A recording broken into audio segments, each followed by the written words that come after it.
Hello everyone, कैसे हैं आप सभी। आई होप कि आप सभी ठीक होंगे। Welcome to my YouTube channel that is learning storm. जैसा कि आप सभी को पता है कि इस वीडियो सीरीज़ में हम लोगों ने एनसीईआरटी की बुक्स को डिस्कस करना स्टार्ट किया है, जिसमें सबसे पहले हमने क्लास 6 की एनसीईआरटी से शुरुआत की है, राइट। सो प्रीवियस क्लास में हमने लेसन 1 के बारे में पढ़ा था। आज हम लेसन 2 को डिस्कस करेंगे, जिसका नाम है आखेट, खाद्य संग्रह से भोजन उत्पादन तक। ठीक है, एक बारी हम लास्ट वाले चैप्टर से लिंक कर लेते हैं कि हमने लास्ट वाले चैप्टर में हमने क्या पढ़ा था, राइट। सो उसमें हमने एक टर्म पढ़ा था आखेटक। कौन होते थे आखेटक? आखेटक बेसिकली शिकारी होते थे, ठीक है, जो जंगली जानवरों का शिकार किया करते थे। तो वहीं से एक टर्म आया है आखेट। आखेट का मतलब होता है शिकार, राइट। और दूसरा है खाद्य संग्रह से भोजन उत्पादन तक। बेसिकली इस चैप्टर में आपको बताया गया है कि जो शुरुआत में मानव था वो जंगलों में रहा करता था। हमने देखा था नदियों के किनारे आरंभिक नगर बसे, जहाँ पे लोगों ने मिलकर रहना शुरू किया। ग्रुप में वो गाँव में मिलके रहते थे एक साथ, ठीक है। तो जब वो जंगलों में रहते थे तो वो अपने भोजन के लिए, हमने देखा था कि जो जंगल से उन्हें मिलने वाले प्रोडक्ट थे, जो उनके नेचुरल रिसोर्सेज थे, उसके ऊपर वो पूरी तरह से डिपेंड रहते थे। लाइक पेड़ पौधों से उन्हें फ्रूट्स मिलते थे, वेजिटेबल्स मिलते थे, ग्रेन्स मिलते थे, अनाज मिलता था, है ना। तो उन सारी चीज़ों के ऊपर वो डिपेंड थे अपने भोजन के लिए। और अब कैसे कैसे हमारी हिस्ट्री का जो है डेवलपमेंट होता जा रहा है, मानव सभ्यता का विकास होता जा रहा है, कि एक समय ऐसा था कि जब मानव आखेटक था या फिर भोजन को इकट्ठा करके खाया करता था। जो जंगल से उसे प्रोडक्ट मिलते थे खाने वाले, उनको इकट्ठा किया करता था, साथ ही साथ जंगली जानवरों को मार के, उनका शिकार करके उसके मांस को वो भोजन के रूप में खाया करता था, ठीक है। उसकी इस अवस्था से उसका कैसे विकास हुआ कि अब वो अपने भोजन को खुद उत्पादित करने लगा, मतलब कि फसल के रूप में वो अनाज को उगाने लगा। और कैसे, पहले तो वो इस तरीके से उन जंगली प्रोडक्ट्स पे डिपेंड था कि अगर उसको कुछ मिल जाता है तो वो खा लिया करता था। अगर जंगली जानवरों का वो शिकार करता था तो वो उनको मार के खा लिया करता था। लेकिन अब ऐसा नहीं था। जैसे जैसे टाइम चेंज होता गया, वो अपना भोजन का उत्पादन करना खुद सीख गया, ठीक है। तो अब उसकी जो डिपेंडेंसी थी वो कम होने लगी, वो खुद एफर्ट्स करके अपने लिए भोजन का उत्पादन करने लगा, ठीक है। तो इस लेसन में हमें यही सारी चीज़ें पढ़नी है, डीप में इन सारी चीज़ों की स्टडी करनी है। तो आइए हम अपने लेसन को स्टार्ट करते हैं।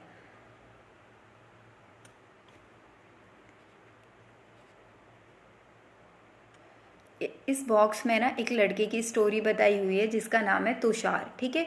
तुषार अपने एक रिश्तेदार की शादी में दिल्ली से चेन्नई जा रहा था। कहाँ जा रहा था? दिल्ली से चेन्नई। रेल में उसे खिड़की वाली सीट मिल गई, जहाँ से वह बाहर का नज़ारा देखने में मगन हो गया। अच्छा, आप बताइए मुझे, आपको अगर कहीं ट्रैवलिंग करनी है, ठीक है, आपको कहीं ट्रेन से जाना है, तो आपको सबसे ज़्यादा बैठने में मज़ा कहाँ आएगा? जो बीच वाली सीट होती है उधर, या जो खिड़की वाली सीट होती है? भाई मुझे तो खिड़की वाली सीट पे बैठने में मज़ा आएगा। और आपको? मुझे पक्का पता है आपको भी वहीं बैठने में मज़ा आएगा। क्यों? क्योंकि हमें बाहर की चीज़ें देखने को मिलेंगी, हमें ठंडी ठंडी हवा खाने को मिलेगी।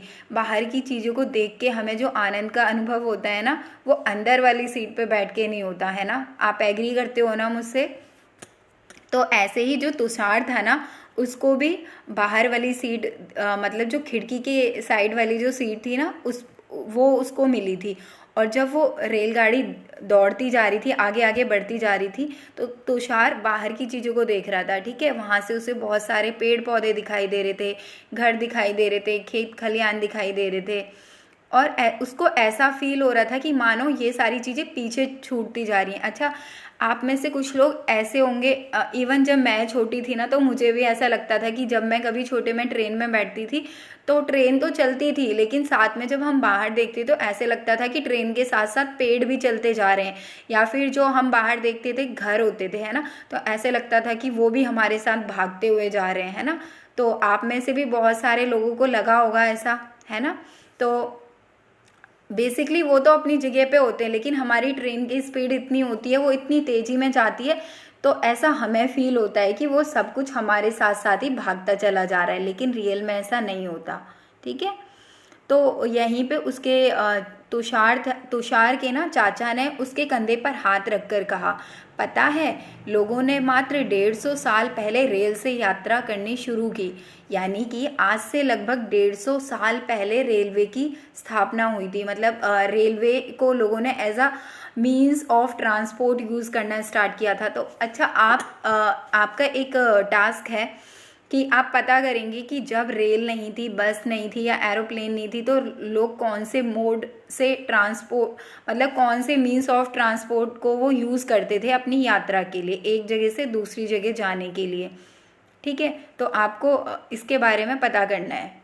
आई होप कि आप सब आइडिया भी लगा पा रहे होंगे, लेकिन आप इसको अच्छे से पढ़ना है एक बारी, तो आपको पता चलेगा कि आज जो हम ट्रैवलिंग करते हैं बहुत इजीली कर पाते हैं, है ना, हमारे पास इतने मीन्स ऑफ ट्रांसपोर्ट हैं। लेकिन जब हम हमारे अतीत की बात करते हैं, आज से लगभग 500, 700, 800 साल या 1000, 2000 साल पहले की बात करते हैं, तो तब ऐसी सुविधाएं हमें नहीं मिलती थी। ठीक है, तो तब कौन सी चीज़ें लोग यूज़ करते थे, या फिर ऐसा था कि वो उनके पास मीन्स ऑफ ट्रांसपोर्ट नहीं थे तो वो यात्रा ही नहीं करते थे, एक ही जगह पे रहते थे? ऐसा तो बिल्कुल नहीं था, क्योंकि हमने अपने प्रीवियस लेसन में पढ़ा था कि लोग यात्राएं करते थे, है ना। तो यहाँ पे उसके चाचा जी ने उसको समझाया कि ये जो रेल है ना, ये तो बस 150 साल से पहले 150 साल पहले से ही चलनी स्टार्ट हुई है, और बस भी उसके कुछ दशकों बाद, यानी 10-20 सालों बाद बस चलनी स्टार्ट हुई। ठीक है, इतनी तेज रफ्तार की सवारियां पहले नहीं होती थी। तो क्या पहले वाले जो लोग थे वो यात्रा नहीं करते थे, या अपनी सारी जिंदगी एक ही जगह पे बिता दिया करते थे? ऐसी बात तो बिल्कुल नहीं थी, है ना, क्योंकि हमने पढ़ा था कि पहले के लोगों को भी घूमना फिरना बहुत पसंद था। तो अब हम देखेंगे यहाँ पे कि जो आरंभिक मानव था, यानी जैसे जैसे हमारी हिस्ट्री शुरू हुई, हमने आरंभिक नगरों के बारे में पढ़ा था ना, तो वहीं पे आरंभिक मानव ने भी बसना शुरू किया था। तो वो लोग इधर उधर घूमते क्यों थे? आज हम यहाँ से वहाँ जाते हैं तो कुछ रीज़न होता है ना, हम ट्रैवलिंग करते हैं उसका भी कुछ रीज़न होता है, या तो हमारा इंटरेस्ट होता है, या हमें किसी ज़रूरी काम से इधर उधर जाना पड़ता है। तो पहले के लोग भी ट्रैवलिंग किया करते थे, या फिर घूमते फिरते थे एक जगह से दूसरी जगह। तो वो ऐसा क्यों करते थे? हमारे अपने अलग रीजंस हैं, तो उनके ऐसे क्या रीज़न थे जिससे वो एक जगह से दूसरी जगह आया जाया करते थे? ठीक है, तो एक एक करके हम इन पॉइंट्स के बारे में जानेंगे।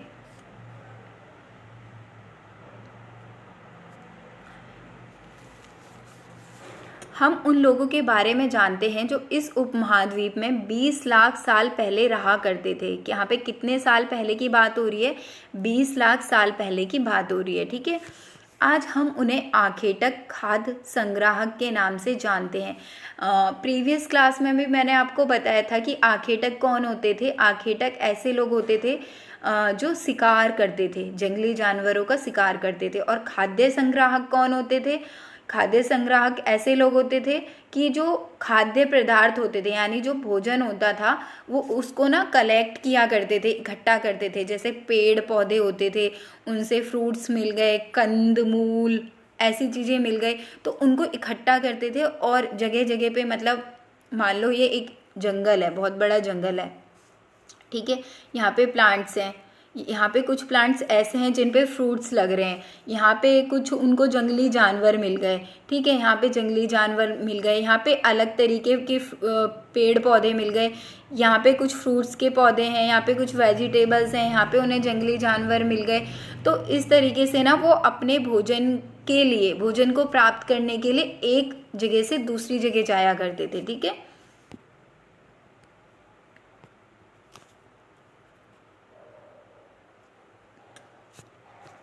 मछलियाँ और चिड़ियाँ पकड़ते थे, फल मूल दाने पौधे पत्तियाँ अंडे इकट्ठा किया करते थे। आखेटक खाद्य संग्राहक समुदाय के लोग एक जगह से दूसरी जगह पर घूमते थे। ऐसा करने के कई कारण थे। कौन कौन से कारण थे? पहला कारण, सबसे पहला कारण, अगर आप अपनी बुक लेके बैठे हुए हैं तो आप मेरे साथ साथ अंडरलाइन कर सकते हैं।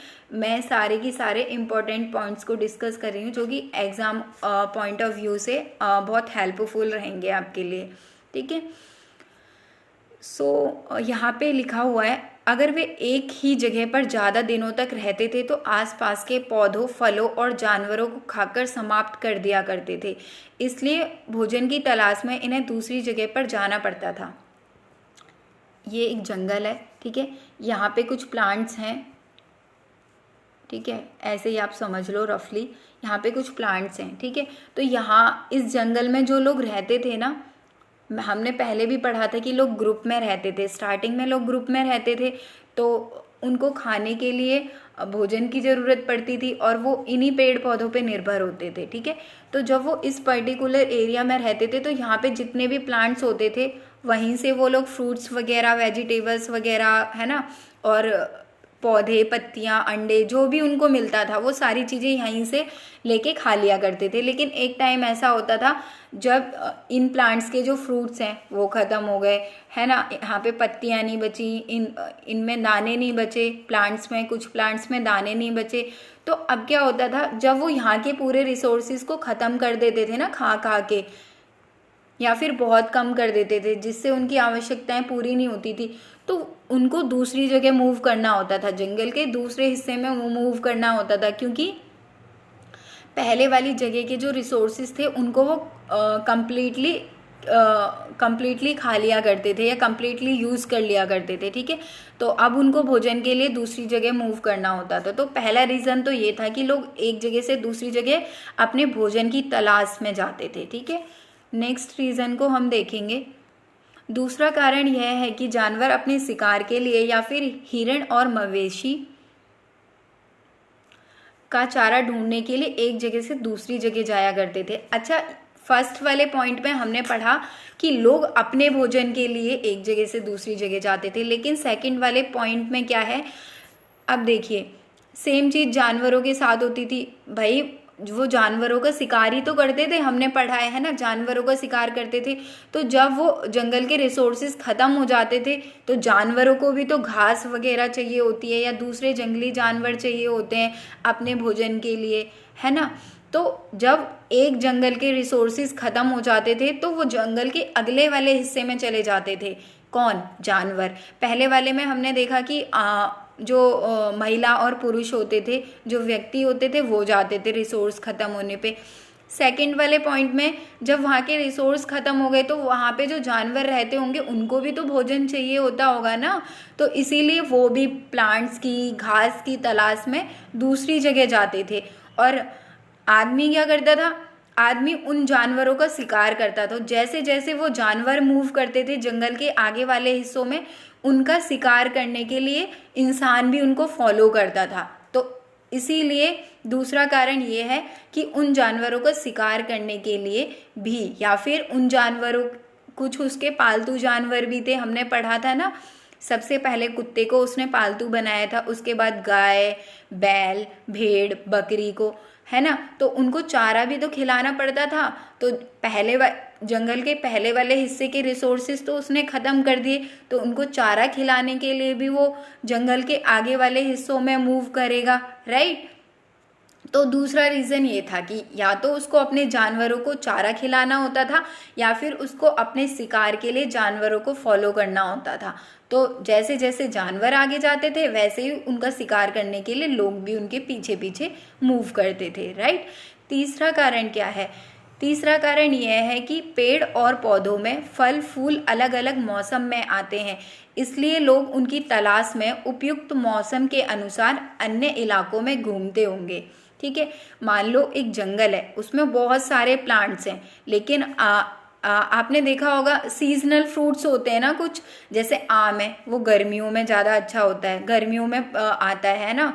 और कुछ कुछ ऐसे भी फ्रूट्स होते हैं जो सर्दी के मौसम में आते हैं, सीजनल फ्रूट्स होते हैं, है ना।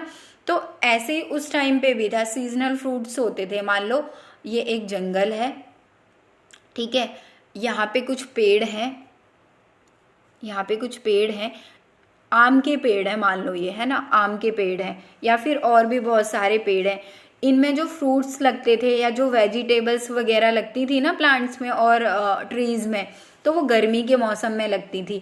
अब गर्मी में तो उन्होंने खूब खा लिया इन फ्रूट्स को, यहाँ से जो भी उनको रिसोर्सेज मिल सकते थे। लेकिन जैसे जैसे सर्दी आई तो इन पे फ्रूट्स लगना बंद हो गए।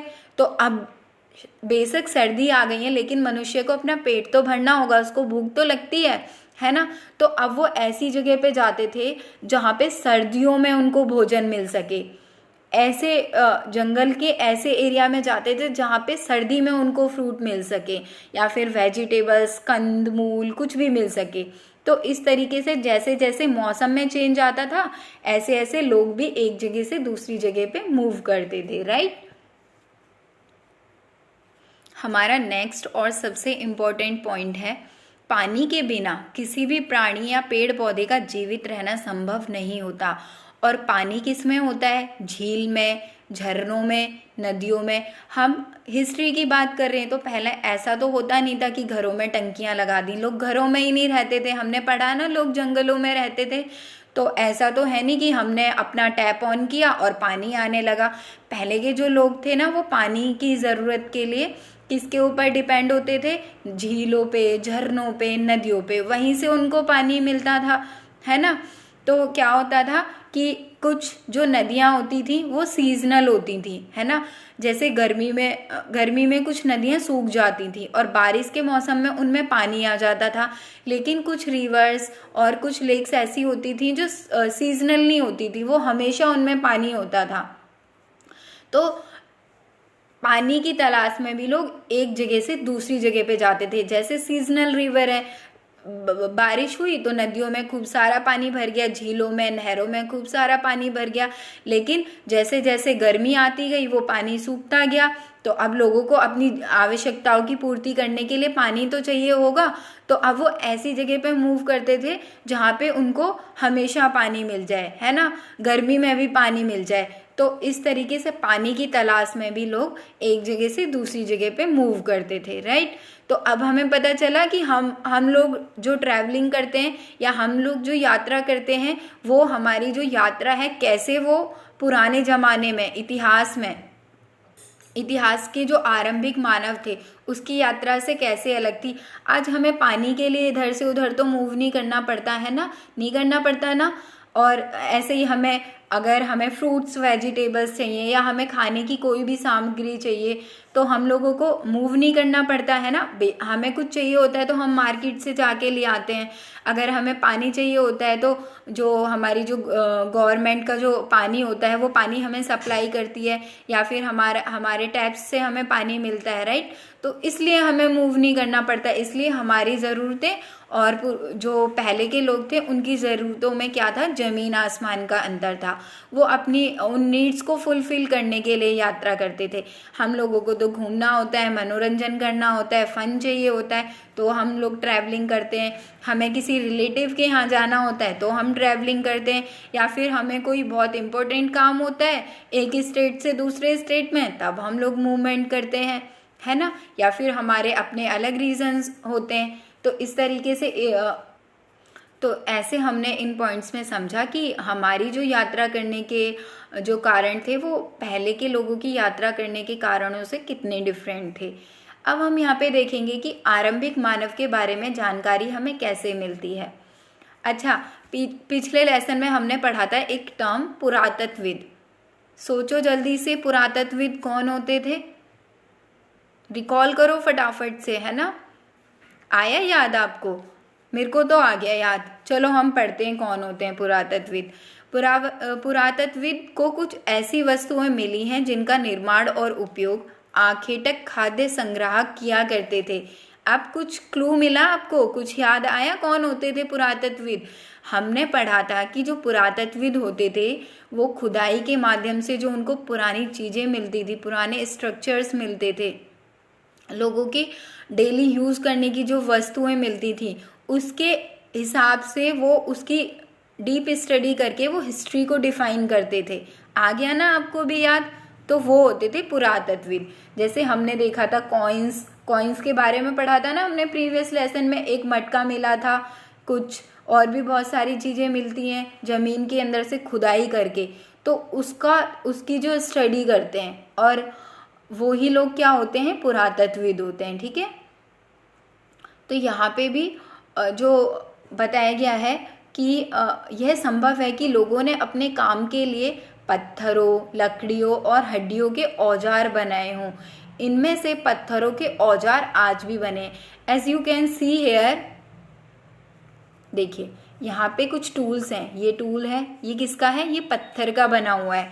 इस वाले टूल का यूज आदि मानव या जो प्रारंभिक मानव था वो, यहाँ पे आप एक प्लांट देख पा रहे हो है ना, इस प्लांट की जड़ों को खोदने के लिए या मिट्टी को खोदने के लिए, यहाँ पे आप देख सकते हो ये ऐसे शार्प है, नुकीला है ये जो औजार है।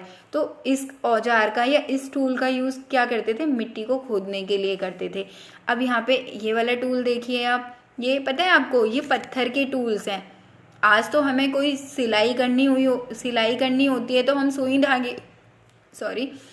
हम सुई धागे का यूज़ करते हैं, लेकिन पहले तो सुई धागा था ही नहीं। बहुत पहले लोग लोहे से भी परिचित नहीं थे, है ना। तो वो क्या करते थे, पत्थर को ना शार्प बना लिया करते थे, नुकीला बना लिया करते थे। और प्रीवियस लेसन में हमने ये भी पढ़ा था कि जो लोग जानवरों का शिकार करते थे तो क्यों करते थे, क्योंकि उसकी स्किन से वो अपने लिए वस्त्र बनाते थे। तो उन वस्त्रों को सिलने के लिए वो इन टूल्स का यूज़ किया करते थे। या यहाँ से आप देख सकते हैं ना, इसकी जो नोक है, जो ये बहुत शार्प है ना। तो जो जानवर की खाल होती थी ना, उस खाल को सिलने के लिए ये लोग इन टूल्स का यूज़ करते थे, राइट।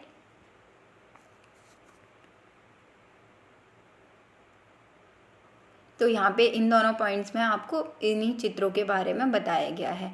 अब देखिए यहाँ पे देखते हैं रहने की जगह निर्धारित करना। अब हम इस मैप को देखेंगे अच्छे से। इस मैप में ना आपको यहाँ पे ये ट्राइंगल दिख रहा होगा। एक मिनट में पेन ले लेती हूँ। ये है भीमबेटका, ये मध्य प्रदेश में है, ठीक है। यहाँ पे है उसंगी, ये कर्नाटक में है, और ये है कुरनूल गुफाएं, ठीक है। ये बेसिकली ये जो आपको ट्रायंगल के पास की जो साइट्स दिख रही है ना, ये ऐसी साइट्स हैं जहाँ से जो हमारे इतिहासकार हैं उनको एविडेंस मिले हैं। कौन से एविडेंस मिले हैं कि ये ऐसी साइट्स हैं या ये ऐसे स्थल हैं जहाँ से ये जानकारी मिलती है, यहाँ से ऐसे एविडेंस मिले हैं कि यहाँ पे जो स्टार्टिंग में जो लोग रहते थे ना, वो क्या थे, आखेटक खाद्य संग्राहक थे। आखेटक यानी शिकार करते थे जानवरों का, खाद्य संग्राहक यानी कि जो जंगल से उनको जो जंगल के रिसोर्सेज होते थे उनका यूज़ किया करते थे अपने भोजन के लिए, है ना। इस चीज़ को हम डिस्कस कर चुके हैं ऑलरेडी, तो आपको इस टर्म को जानने में बिल्कुल भी डिफ़िकल्टी नहीं होगी। आखेटक खाद्य संग्राहक वे लोग होते थे जो जंगली जानवरों का शिकार करते थे और जंगली पदार्थ होते थे ना, उनको अपने भोजन के रूप में इस्तेमाल किया करते थे, ठीक है। तो यहाँ पे भीमबेटका मध्य प्रदेश ये वाली साइड से और कुरनूल गुफा से, ठीक है, एविडेंस मिले हैं कि यहाँ पे जो आरंभ में लोग रहते थे वो क्या थे, आखेटक और खाद्य संग्राहक थे। कई ऐसे पुराण स्थल भी हैं जो नदी और झीलों के किनारे पाए गए हैं, यानी कि कुछ ऐसी साइट्स हैं जो कि नदियों और झीलों के किनारे पाए गए। क्यों रहते थे वो नदियों और झीलों के किनारे, क्योंकि एक तो वहाँ पे उपजाऊ भूमि होती थी, उपजाऊ मिट्टी होती थी जिससे वो खेती आसानी से कर सकते थे। दूसरा, उनको पानी की उपलब्धता इजीली होती थी, मतलब उन्हें आसानी से पानी मिल जाता था। तो ये कुछ रीजंस थे जिसकी वजह से लोग नदियों या झीलों के आसपास रहा करते थे, ठीक है।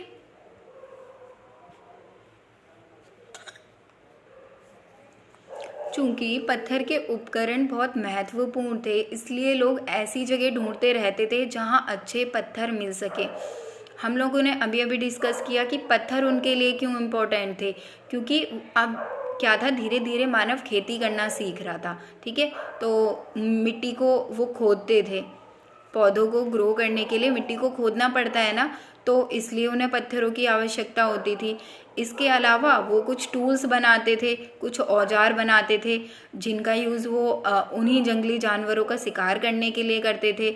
उसके बाद कुछ टूल्स वो पत्थर से ऐसे बनाते थे कि जब वो जंगली जानवरों का शिकार करें तो उसकी स्किन को वो कपड़े की तरह इस्तेमाल कर सकें, उसे कपड़े की तरह सिलने में इस्तेमाल करें, है ना। तो इसीलिए जो आरंभिक लोग थे ना, वो ऐसी जगह ढूंढते थे अपने रहने के लिए जहाँ पे उनको अच्छे अच्छे पत्थर मिल सके, ताकि जब अच्छे पत्थर मिलेंगे तो वो मजबूत टूल भी बना पाएंगे, है ना।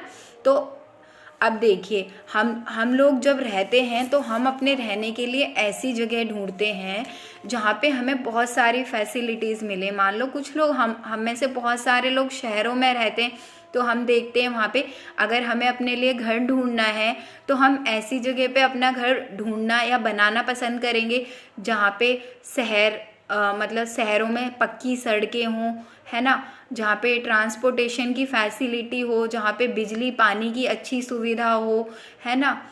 इस तरीके की चीज़ें देखेंगे ना हम, ठीक है। तो ऐसे जो लोग थे पुराने समय के, आरंभिक जो मानव था वो नदियों झीलों के किनारे आसपास रहना पसंद करता था, या फिर ऐसी जगह पे रहना पसंद करता था जंगलों में जहाँ पे उसको आसानी से भोजन मिल सके, या फिर वो ऐसी जगह ढूंढता था कि उसको अच्छे पत्थर मिल सके ताकि वो अपने इन टूल्स को बना पाए, ठीक है। अब हम इस बॉक्स में दिए हुई जानकारी को पढ़ेंगे, ठीक है। सबसे पहले तो आप ये एक चित्र देखिए। इस चित्र को देख के आपको क्या समझ में आ रहा है आरंभिक मानव के बारे में? ये क्या है? ये शैल चित्रकला का एक उदाहरण है। अच्छा, आपको पता है शैल क्या होते हैं? सुना है आपने कभी शैल के बारे में? अच्छा, आपको चित्रकला तो पता होगी। चित्रकला क्या होती थी? पेंटिंग होती थी, यानी ऐसी पेंटिंग जो रॉक्स पे डिज़ाइन की जाती थी, उनको क्या कहा जाता था? शैल चित्रकला, ठीक है। अभी आप इस चित्र को देखिए, आपको कुछ समझ में आ रहा है? एक तो जानवर दिखाई दे रहा है ना, मेरे को तो ऐसा ही लग रहा है कि एक जानवर है। आपको भी ये जानवर ही लग रहा होगा। ये ऐसे लग रहा है कि एक जो व्यक्ति है वो उस जानवर के पीछे भाग रहा है, उसको पकड़ने के लिए भाग रहा है। ऐसे लग रहा है कि ये जो जानवर है ना बहुत स्पीड से भाग रहा है और आदमी भी उसके पीछे बहुत स्पीड से भाग रहा है। आप आइडिया लगा सकते हो कि ये आदमी इसके पीछे क्यों भाग रहा होगा? ऑब्वियसली हमने अभी अभी पढ़ा कि वो जानवरों का शिकार करता था, इसीलिए, है ना, इसीलिए ये इसके पीछे भाग रहा होगा, ऐसा हमारा अनुमान है। ऐसा हमें इस चित्र को देख के समझ में आता है ना। आपको कुछ और भी समझ में आता है क्या? अगर आता है तो आप कमेंट सेक्शन में लिख दो। चलो अब हम बात करते हैं जिन गुफाओं में लोग रहते थे। अब देखो, अब पहले क्या था? आरंभिक मानव जंगल में रहता था और जंगल में ना कुछ कुछ गुफाएं भी होती थी, ठीक है। तो कभी कभी क्या होता था? बारिश होती थी, बहुत ज़्यादा आंधियाँ आती थी, तूफान आते थे, बहुत ज़्यादा गर्मी पड़ती थी, तो ना मनुष्य कभी कभी क्या, आसपास कुछ गुफाएं होती थी तो उन गुफाओं में चला जाता था। वो उन गुफाओं में वो क्यों जाता था? आज हम घर में रहते हैं, अपने घर में रहते हैं ना, आप सभी अपने अपने घरों में रहते होंगे, तो हम अपने घर पे क्यों रहते हैं? हम ऐसे किसी खुले स्थान पे क्यों नहीं रहते? पता है क्यों? क्योंकि हमारा जो घर है ना वो हमें सुरक्षा प्रदान करता है। किससे? धूप से, बारिश से, आंधी से, तूफान से, है ना। हम अपने घर में सेफ फील करते हैं, सिक्योर फील करते हैं। तो जो पहले का मानव था ना, वो अक्सर गुफाओं में भी रहता था। क्यों रहता था? क्योंकि जो गुफाएं होती थी ना, गुफाओं में पहली बात तो वो जंगली जानवरों से बचता था, दूसरा कभी कभी मान लो बहुत तेज धूप है, कभी बारिश हो रही है बहुत तेज, तो जो गुफाएं होती थी ना वो उसको एक शेल्टर प्रदान करती थी, है ना। वो बारिश से, धूप से बचता था, इसीलिए क्या करता था? वो गुफाओं के अंदर चला जाता था रहने के लिए, ठीक है। अभी हमने ऊपर मैप में पढ़ा था, एक साइट के बारे में पढ़ा था, हम देखते हैं भीमबेटका, ठीक है। मैंने आपको बताया कि ये जो भीमबेटका है ये कहाँ है? मध्य प्रदेश में। मैं अभी दिखाती हूँ आपको मैप में। ये है भीमबेटका, ये कहाँ है, मध्य प्रदेश में। यहाँ से बहुत सारे एविडेंस ऐसे मिले हैं कि जो लोग थे ना वो गुफाओं में रहते थे, और जब वो गुफाओं में होते थे ना तो कभी कभी अपने वो फ्री टाइम में ना पेंटिंग बना दिया करते थे। गुफाएं भी तो हमारी उससे बनी हुई होती है ना, स्टोन से, पत्थर से बनी हुई होती हैं, पहाड़ों के अंदर गुफाएं भी होती हैं, ठीक है। तो अभी हमने शैल चित्रकारी के बारे में पढ़ा था नीचे। तो जब भी व्यक्ति फ्री होता था, है ना, या फिर कोई स्पेशल ओकेजन होता था, तो वो इन पेंटिंग्स को बना दिया करता था। तो इन पेंटिंग से हमें कुछ जानकारी मिलती है, जैसे इस चित्र को देख के हमें जानकारी मिलती है कि जो आदमी था या आरंभिक मानव था वो जानवरों का शिकार किया करता था। ऐसे ही भीमबेटका के अंदर जो गुफाएं थी ना, वहां से बहुत सारे चित्र हमें मिले, उससे हम आइडिया लगाते हैं कि जो आरंभिक मानव था उसका जीवन कैसा था, ठीक है। उन चित्रों से हमें कुछ कुछ क्लू मिलते हैं, ठीक है। तो यहाँ पे है, ये आप देख सकते हैं इमेज में, ये है भीमबेटका जो कि आज के मध्य प्रदेश में। यहाँ पे बहुत सारे पुरास्थल मिले, पुरास्थल यानी पुराने स्थल, पुरानी जगह। लोग इन गुफाओं में इसलिए रहते थे क्योंकि यहाँ उन्हें बारिश, धूप और हवाओं से राहत मिलती थी। ये गुफाएं नर्मदा घाटी के पास हैं। नर्मदा नदी के बारे में हमने कल वाली क्लास में डिस्कस किया था, ठीक है। अगर आपने अभी तक वो वीडियो नहीं देखी है तो आप जाके पहले उस वीडियो को देखें, क्योंकि जो हमारा आगे वाला लेसन है ना, यानी हमारा जो लेसन 2 है वो कहीं ना कहीं लेसन 1 से भी लिंक करता है, ठीक है।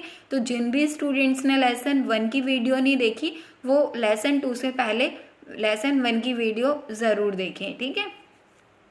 तो यहाँ पे आप देख सकते हैं। अब हम पढ़ेंगे पुरास्थल क्या होते हैं। पुरास्थल उस स्थान को कहते हैं जहां औजार, बर्तन और इमारतें जैसी वस्तुओं के अवशेष मिले हैं, यानी एविडेंस मिले हैं। यहाँ पे पुराने औजारों के, बर्तनों के और इमारतों के अवशेष मिले हैं, और ऐसा माना जाता है कि जो आरंभिक मानव है ना वो इन बर्तनों को, औजारों को यूज किया करता था, ठीक है। ऐसी वस्तुओं का निर्माण लोगों ने अपने काम के लिए किया था और बाद में वे उन्हें वहीं छोड़ गए। ये जमीन के ऊपर, अंदर, कभी कभी समुद्र और नदी के तल पर भी पाए जाते हैं। इन पुरास्थलों के बारे में आपको अगले अध्याय यानी लेसन 3 में बताया जाएगा, ठीक है। तो हमें पता चल गया कि पुरास्थल ऐसी साइट होती थी जहाँ पे लोग अपने इस्तेमाल की हुई वस्तुओं को, मतलब वहाँ से हमें लोगों के, आरंभिक मानव के द्वारा इस्तेमाल की गई वस्तुओं के एविडेंस मिलते हैं, अवशेष मिलते हैं, ठीक है। अब हम पढ़ेंगे आग की खोज। अच्छा, अभी हमने मानचित्र में कुर्नूल गुफाएं भी देखी थी, आंध्र प्रदेश वाले एरिया में क्या देखा था हमने, एक बारी फिर से देख लेते हैं हम कुर्नूल गुफाएं। आप देख पा रहे हैं मैप में? ध्यान से देखिए मैप को, कहाँ आपको कुर्नूल गुफाएं दिख रही हैं। यहाँ पे हम देख सकते हैं कुर्नूल गुफाएं, ठीक है। ये आंध्र प्रदेश का इलाका है। अब हम पढ़ते हैं क्या है कुर्नूल गुफाओं में, ठीक है। यहाँ राख के अवशेष मिले हैं, मतलब कि यहाँ पे जब खुदाई की गई तो जो इतिहासकार हैं उनको क्या मिला है, जो पुरातत्वविद हैं उनको क्या मिला है, राख के अवशेष मिले हैं। अच्छा, आप सोचो कि राख हमें कहाँ से मिल सकती है। आपने सुना है कि धुआं होगा, मुझे एग्जैक्टली तो याद नहीं आ रहा है, लेकिन ऐसा कुछ बोला जाता है कि जहाँ आग होगी वहाँ धुआं होगा, या जहाँ धुआं होगा वहाँ आग होगी, है ना। तो जहाँ पे धुआं होगा वहाँ पे आग होगी, और जहाँ पे आग होगी वहाँ पे राख होगी।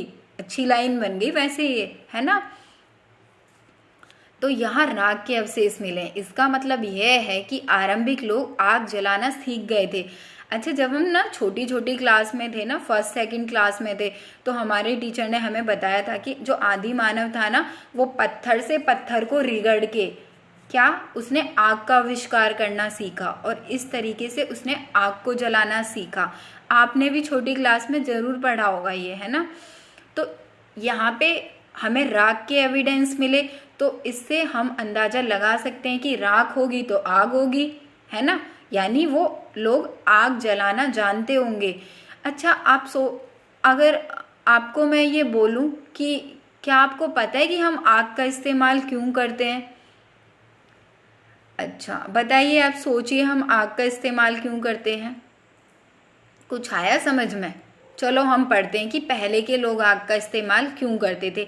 हम तो आग का इस्तेमाल वैसे सर्दियों में तो हम हाथ वाथ सेकने के लिए करते हैं, है ना। जो गैस से जो हमें आग मिलती है उसका इस्तेमाल हम खाना बनाने के लिए करते हैं।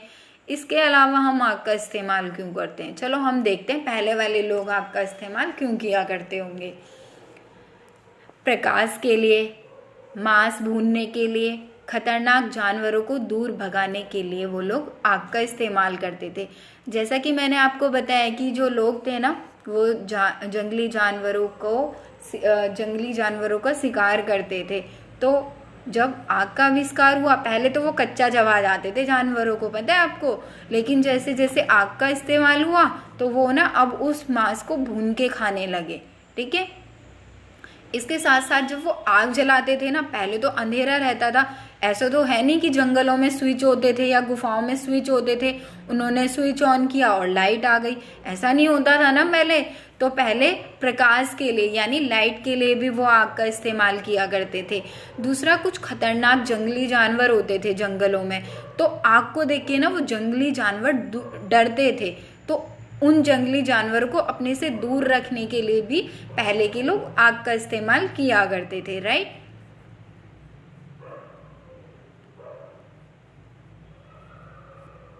इसके बाद है नाम और तिथियां।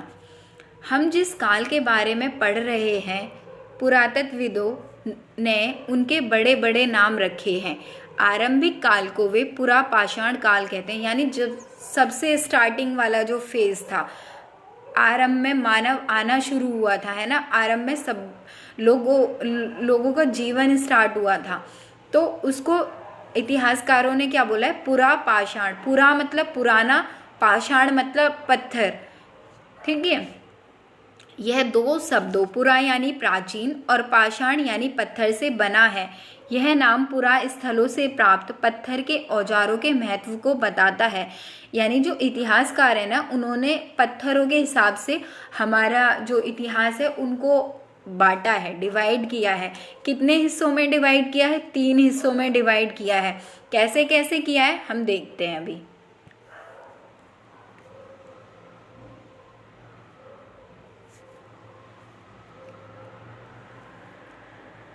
यह नाम पुरा स्थलों से प्राप्त पत्थर के औजारों के महत्व को बताता है। पुरापाषाण काल 20 लाख साल पहले से 12,000 साल पहले के दौरान माना जाता है। अभी हमने देखा पुरापाषाण काल किसको कहते हैं, और इसकी जो अवधि है, इसका जो टाइम है वो कितना माना जाता है? 20 लाख साल पहले से। कितने लाख साल पहले से? 20 लाख साल से 12,000। यहाँ पे आप अंडरलाइन करना अपनी भी बुक में।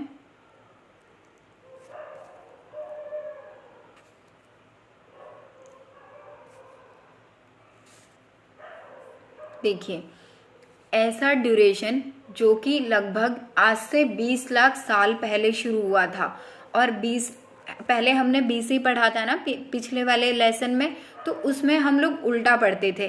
पहले 20 आता था, फिर 10 आता था, पहले 20 लाख साल, फिर 10 लाख साल, फिर 5 लाख साल पहले, है ना, रिवर्स में हम चलते थे। तो 20 लाख साल से आते आते आते आते हम 12,000 साल में जब पहुंच गए, तो 20 लाख साल से 12,000 साल पहले का जो ड्यूरेशन था ना, उसको पुरापाषाण काल बोला जाता था। क्या बोला जाता था? पुरापाषाण काल, ठीक है। और इसको भी हम अगेन 3 हिस्सों में डिवाइड करते हैं। सबसे पहले आरंभिक पुरापाषाण काल, मध्य पुरापाषाण काल और उत्तर पुरापाषाण काल, या फिर इसको हम युग भी बोलते हैं, ठीक है। मानव इतिहास की लगभग 99% कहानी इसी काल के दौरान घटित हुई। यानी हम जो अपनी हिस्ट्री के बारे में पढ़ते हैं, तो जो हिस्ट्री की 99% जो जानकारी है, जो घटनाएं घटी, वो लगभग पुरापाषाण काल में ही घटी। आप देख सकते हैं ना कितना लंबा टाइम ड्यूरेशन इसके अंदर आ जाता है। लगभग 20 लाख साल पहले से 12,000 साल पहले, कितना टाइम इसके बीच में आता है। तो ऑब्वियसली हिस्ट्री की ज़्यादातर घटनाएं इसी के बीच में घटित हुई होंगी, है ना।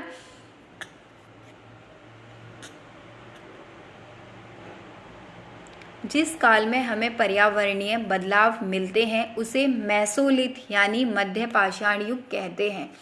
इसका समय लगभग 12,000 साल पहले से लेकर 10,000 साल पहले तक माना गया है। अब देखिए, वहाँ तो 20 लाख पहले से 12,000 साल पहले की बात हो रही थी, लेकिन अगर हम यहाँ देखें तो 12,000 साल पहले से लेके 12,000 से 10,000 में कितने सालों का अंतर है? 2,000 सालों का। यानी ये जो मध्य पाषाण काल है, मेसोलिथ पीरियड है, ये हमारा लगभग 2,000 साल का समय है। ठीक है, इसमें क्या हो रहा था? इसमें हमारी जलवायु में परिवर्तन हो रहे थे। क्या हो रहे थे? पर्यावरण में परिवर्तन हो रहे थे, गर्मी बढ़ती जा रही थी, बर्फ पिघलती जा रही थी, है ना। तो आगे हम डिटेल में स्टडी करेंगे कि जो मेसोलिथ था या मध्य पाषाण युग था उसमें क्या क्या चेंजेस आ रहे थे। अभी हमारे लिए ये जानना ज़रूरी है कि ये लगभग 2,000 साल का टाइम ड्यूरेशन था, राइट। इसके बाद हम पढ़ेंगे नवपाषाण काल के बारे में। अच्छा, ये जो मध्य पाषाण काल था, इस काल के पाषाण औजार आमतौर पर बहुत छोटे होते थे। अगर हम बात करें पुरापाषाण काल की, तो वहाँ पे जो टूल्स वो लोग यूज़ करते थे ना, बहुत बड़े बड़े होते थे, क्योंकि इतनी टेक्निक बहुत ज़्यादा थी नहीं लोगों को, है ना। तो वो बड़े बड़े पत्थरों का, बड़े बड़े औजारों का इस्तेमाल किया करते थे। लेकिन जैसे जैसे टाइम बदला तो बहुत सारे पर्यावरण में भी चेंज हुए, लोगों को थोड़ा थोड़ा और ज़्यादा ज्ञान हुआ, उनको और ज़्यादा एक्सपीरियंस हुआ। तो अब जो वो टूल्स बनाते थे या जो औजार बनाते थे ना, वो अपेक्षाकृत थोड़े छोटे थे। ठीक है, पुरापाषाण काल से थोड़े से छोटे थे, थोड़े से ज़्यादा शार्प थे और थोड़े और ज़्यादा बेहतर थे, है ना। तो अब उनमें क्या क्या चेंजेस आए? प्राय इन औजारों में हड्डियों या लकड़ियों के मुट्ठे लगे होते थे। हंसिया और आरी जैसे औजार मिलते थे। साथ साथ पुरापाषाण युग वाले औजार भी इस दौरान बनाए जाते रहे। ऐसा नहीं है कि मध्य पाषाण काल आया तो लोग पुरापाषाण काल वाले औजारों को उन्होंने बनाना छोड़ दिया। यूज़ आज भी वो करते थे उनको, लेकिन धीरे धीरे क्या हुआ, जैसे ही मध्य पाषाण काल आया तो लोगों ने और बेहतरी की ओर कदम रखना शुरू किया। अब उनके टूल्स थोड़े से और ज़्यादा शार्प होने लगे, है ना। तो वो पुरापाषाण वाले टूल्स को भी यूज़ कर रहे थे, लेकिन वो साथ ही साथ कुछ छोटे छोटे टूल्स भी बनाने लगे, कुछ और शार्प टूल्स भी बनाने लगे। ठीक है, तो दोनों टाइप के टूल्स का या दोनों टाइप के औजारों का ये लोग यूज़ कर रहे थे। कौन लोग? जो मध्य पाषाण काल के समय में रह रहे थे। ठीक है, अगले युग की शुरुआत लगभग 10,000 साल पहले से होती है। आज से लगभग 10,000 साल पहले से नवपाषाण युग शुरू हुआ।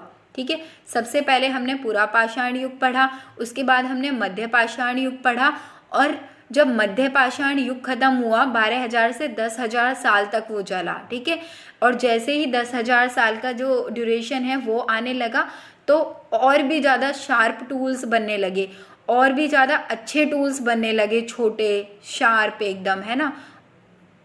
तो उस युग को क्या बोला गया? नवपाषाण युग कहा गया। ठीक है, तो ये जो नवपाषाण युग है ये लगभग 10,000 साल पहले से स्टार्ट हुआ। ठीक है, हमने कुछ स्थानों के नाम दिए हैं। अगले अध्यायों में तुम्हें ऐसे अनेक नाम मिलेंगे।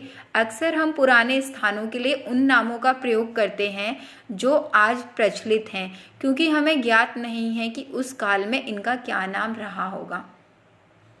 आज हम दिल्ली को दिल्ली भी बोलते हैं, दिल्ली भी बोलते हैं। पुराने टाइम में दिल्ली का नाम इंद्रप्रस्थ था, है ना। इससे पहले भी दिल्ली का भी एक नाम रहा है, दिल्ली का, है ना। तो ये सारे नाम तो हमें पता है, क्यों? क्योंकि बहुत सारे रिटन सोर्सेज में हमें दिल्ली का पुराना नाम मिल जाता है।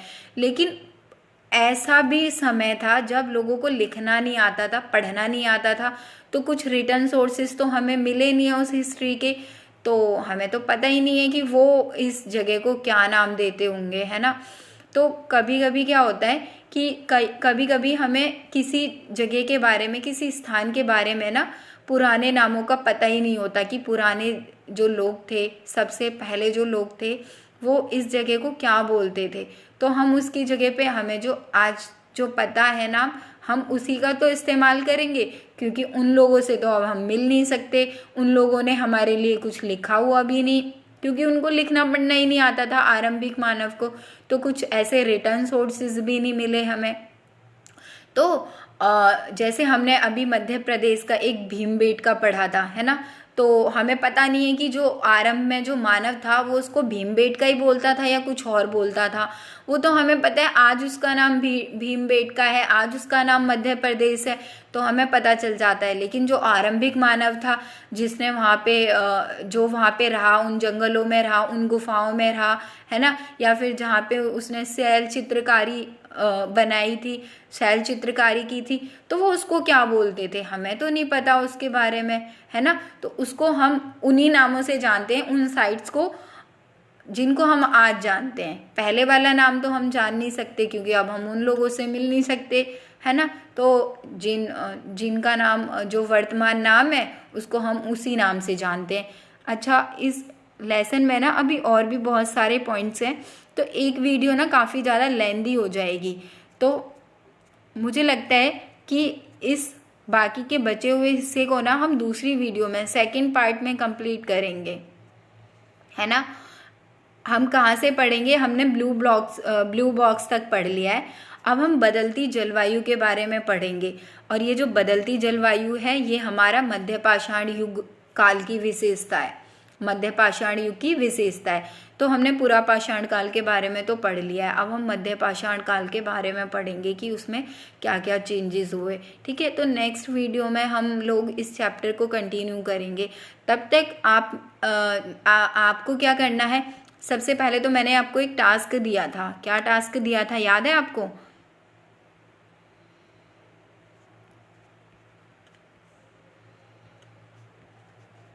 हाँ, मैंने आपको एक तो ये दिया था कि हम लोग आग का यूज़ क्यों क्यों करते हैं, क्योंकि वो तो मैंने आपको बता दिया। ठीक है, उसके अलावा देखते हैं मैंने आपको क्या टास्क दिया था। हाँ, उसके अलावा मैंने आपको एक टास्क दिया था कि जब हमारे पास ये मीन्स ऑफ ट्रांसपोर्ट नहीं थे, लाइक हमारे पास ट्रेन नहीं थी, बसेस नहीं थी, एरोप्लेन नहीं थे, तो लोग कौन कौन से मीन्स ऑफ ट्रांसपोर्ट यूज़ करते थे, ट्रांसपोर्टेशन के कौन कौन से मीन्स को वो लोग यूज़ करते थे, तो वो आपको पता करना है, राइट। सो ये था हमारा लेसन। आई होप कि एवरीथिंग आपको सारी चीज़ें क्लियर हुई होंगी। अगर आपको कोई डाउट होता है तो you can ask me in the comment section, और वीडियो को लाइक, शेयर एंड सब्सक्राइब करना ना भूलें। ठीक है, तब तक आप अच्छे से पढ़ते रहिए और अपने एग्ज़ाम्स की प्रिपरेशन हमारे साथ करते रहिए। Thank you so much.